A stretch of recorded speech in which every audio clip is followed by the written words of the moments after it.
of EU from the situation in Somalia, and the rest of it. So when it is our issues, it is our issues. When it is other people's issues, it's global issues. This is the Mr. Jaishankar, the Indian foreign minister's quotation. Is that who you're quoting here? Yeah. So I think we need to have a fair conversation. When you talk about climate change, we've said this many times that we are bearing the biggest brunt of climate change with loss of diversity, huge droughts. Kenya is experiencing 4 years of continuous drought, severe drought. We've lost 2.5 million heads of livestock. We have lost livelihoods. Yet the conversation around climate change is still sterile. We're having difficulty persuading the globe, especially the global north, on loss and damage. These are not phantom stories. Loss and damage is a reality. And while we respect that we need to play our role in what the war and to speak about the war in the middle of Europe between what's going on in Russia and Ukraine, surely we need to have a much more candid conversation about the effects of climate change, about debt that is crippling many countries in the global south because of the unfair, almost let me say deliberate,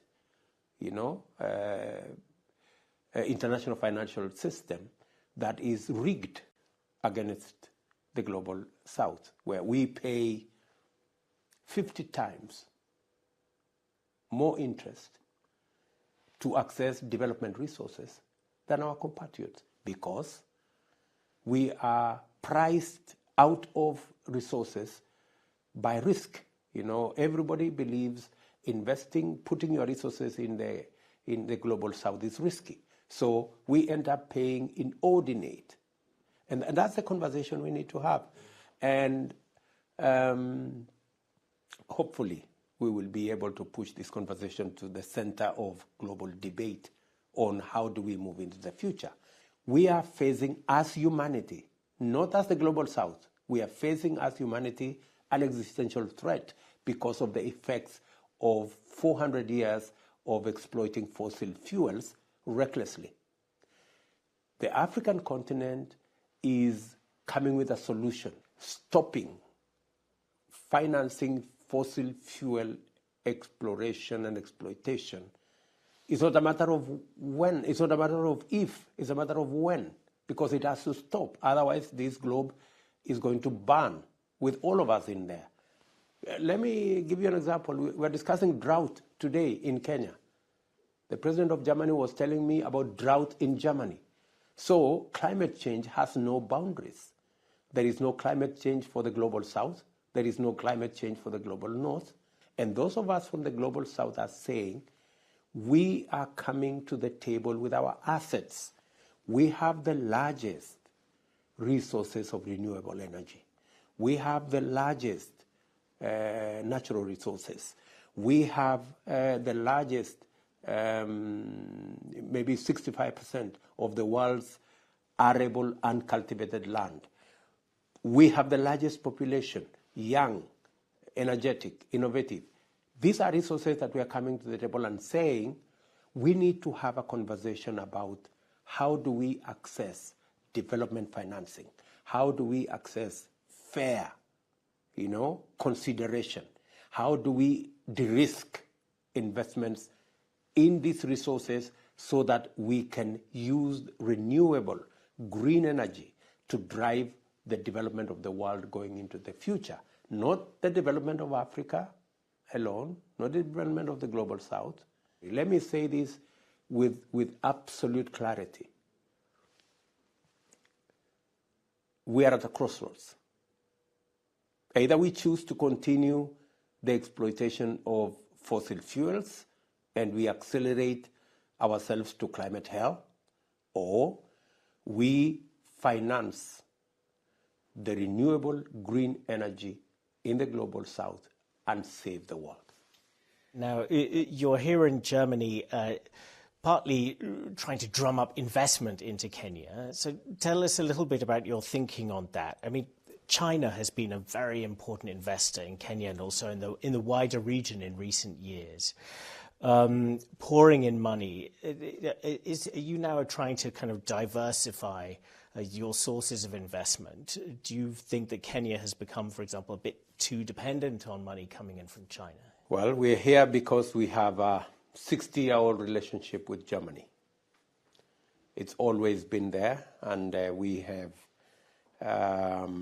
developed our relationship, and it's been on a trajectory of growth, whether we are talking about investments in our geothermal resources, in the water, in health, and it has nothing to do with what we do with others. There are new opportunities for both German investors, German business people, and Kenyan opportunities also for Kenyans, Kenyan entrepreneurs, Kenyan business people to explore and to work together. We see an opportunity because we have some of the largest resources of renewable energy. Germany, on the other side, have the best technology.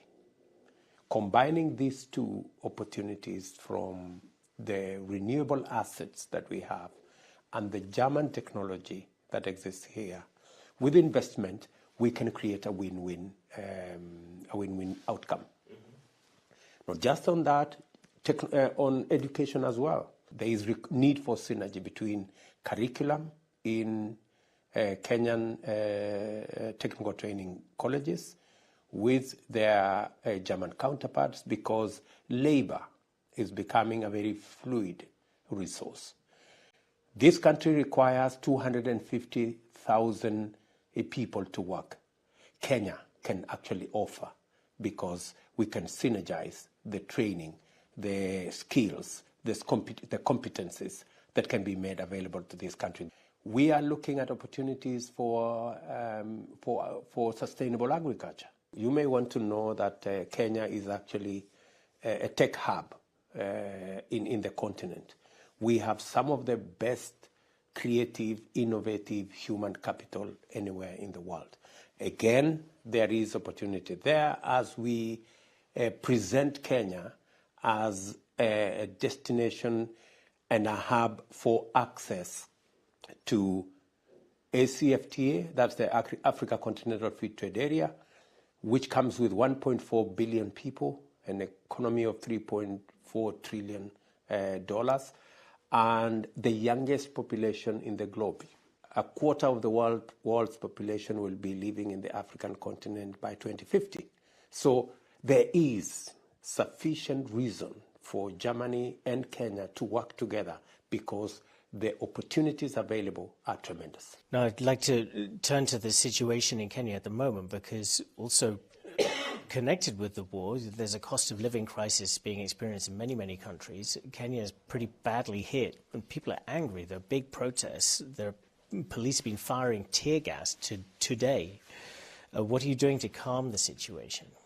We live in a context, and Kenya, by the way, is possibly the largest democracy in our region. And we had the best ever election last year. Of course, unfortunately, 6 months after the election, my competitors,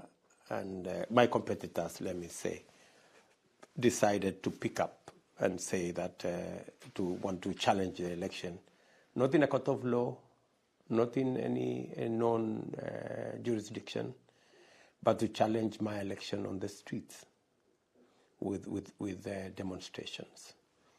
But let me tell you that from where I sit, yes, we have a crisis of commodity high prices, whether it's fertilizer, whether it is fuel, whether it's grain. You've asked me directly, what am I doing? Number one, we have registered 5 million farmers. We are providing fertilizers and seeds for them to grow. Number two, we are importing food from across the globe, where some of the imports arrived last week. We've cleared some of them to begin to tamper the price of commodities. We are also investing long-term on irrigation, and that's part of the conversation I will be having with German officials on how we can work together to change our agriculture from being rain-fed to being agriculture under irrigation. The riots in Nairobi are not so much about the cost of living. It is so much about some election results, which is actually a settled matter. But of course, because cost of living is a pregnant issue, is a emotive issue, our competitors are trying to take advantage of it. But I think the people of Kenya are a lot wiser. I mean, your critics have said that you have so far not been able to deliver on your promises to lower prices, and you have been increasing taxation. This connects with discussions with the IMF. Do you feel that you're being squeezed by the IMF into raising these taxes, or do you stand by the tax increases? There are no increases of any taxes that we have proposed that are punitive. The IMF has no role in how we run the affairs of our country. We are in charge of the economy. Many people would say what you're saying, but let me give you 3-4 things. Number one, we have stabilized the economy. The economy was on a slide into debt. Everybody appreciates that we have stabilized the economy. We couldn't access the international financial markets when I took over. Today, we can access any international market because they have seen the kind of stability we have brought. And I'd just like to finish by touching on an issue that has been the source of some international controversy, the LGBT issue, which in East Africa, many East African countries, has been controversial. Just recently, the neighboring country of Uganda introduced very draconian legislation, which caused quite an outcry internationally. Do you have a feeling that Uganda has gone too far with its legislation? I am Kenyan, so I'm sure Ugandans can speak for themselves. I can only tell you about Kenya and what Kenya as a country and me as a leader, we've taken the position that the provisions of the Constitution as it is today, the provisions of the law as it is today, we allow other countries to do what they want to do. We cannot dictate to Germans or Americans or French or Ugandans on what they want to do. That's theirs to choose. For us as a country, we have taken a position, and that position is informed by our culture, our tradition, our constitution, and our laws. But those laws do date back to the colonial era in some cases. And, you know, critics outside would say, well, you know, LGBT rights are an intrinsic part of human rights, which are internationally recognized. Do you recognize that? Do you see that the rights of LGBT people are intrinsically a question of human rights, which are universal, or do you feel that it is simply something that it is for each country to decide? The Kenyan Constitution is a 2010 Constitution. In fact, it was celebrated as the most progressive constitution, providing especially the chapter on human rights and the rights of people and the extent of the protection of rights of people that is enshrined in the Constitution. And in that context, in the formulation of that constitution, the people of Kenya spoke expressly as to what kind of rights and to what extent everybody can enjoy their rights without infringing on the rights of others. In Kenya, the only understanding of relationships around marriage is around men marrying women. That's the context of a relationship that exists in Kenya and exists in our constitution and is provided for in our constitution. And it can happen elsewhere. We have no issue with people celebrating their issues in America and in other countries. That is their choosing. Just very briefly, I mean, it was really just a blink of an eye also in Europe, in the United States, that marriage was only between a man and a woman as well. It's a very short time. Do you think that will never come in Kenya, or you think maybe it will just come but in a longer period of time? I cannot tell you. I cannot stretch my imagination that far. Maybe we can.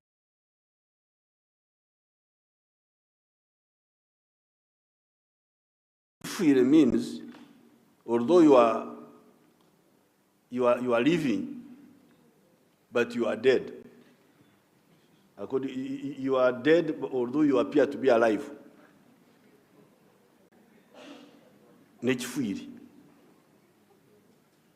So, this is the attitude of the Africans.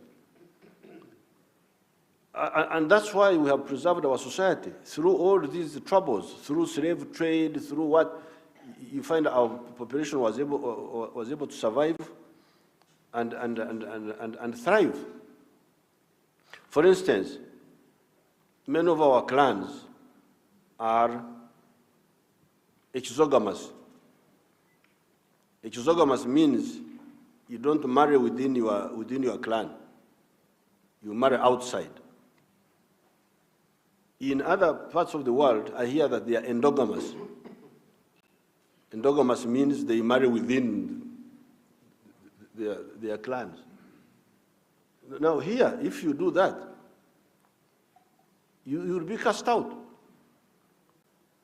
And for good reason. This is how they preserved, in a rough way, how they preserved the genes of the people by always bringing new blood from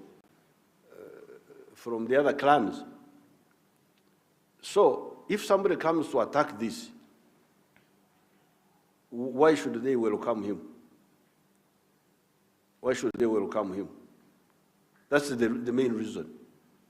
They think this is a fundamental attack on their system, on their way of life.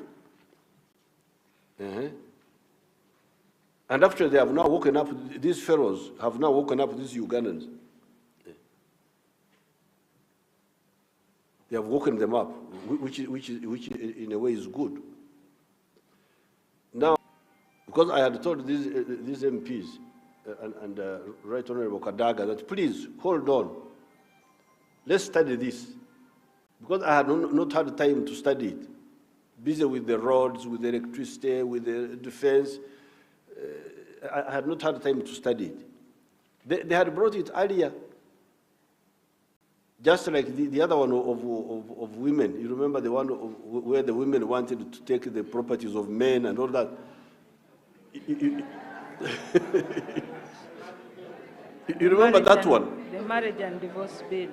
That one. So I normally advise these people, please, these things which you have not studied, leave them alone. Let's first do the things which are obvious, where there's no controversy.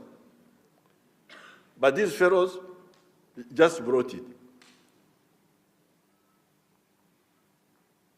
Against my advice, because my view was that you leave that. Let's first deal with the things which are obvious. Just as I had advised them on the women trying to take property, fighting for property. You come to marry property. What did you come to do? Did you come to look for property?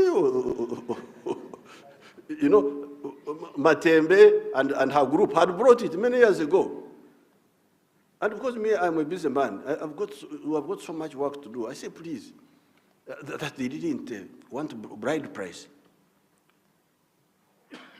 My father, who died last year, would have gone on a riot because the man believed in bride price. He was charging bride price for his girls, my sisters and half-sisters. For my own daughters, I was not asking for bride price. So these are the cultural things you should be careful about. So that's why I was saying, please, these ones, you leave it. But these people, some of the people brought it. Now you see, we are now in a war. Now, having brought it, I had now to study it, to come in and study it. That's why I told Mbaba, I said opposite. And I was going to send it back if I had not been convinced otherwise by the facts. I had actually drafted the letter of referring it, but I didn't sign it. So Mbaba was not doing things on his own. He was doing on my orders. But they are also very strong people. That's how we have survived all these problems. Slave trade came, we survived it. Colonialism came, we survived it. Because of our strong culture. Now, when somebody attacks that, then he's sure that he will first, for the first time, see who Africans are. Yes, Mugabe. Good afternoon, Your So Excellency. I would really advise the Western countries to, this is a no-go area. They better leave it. They shouldn't waste their time because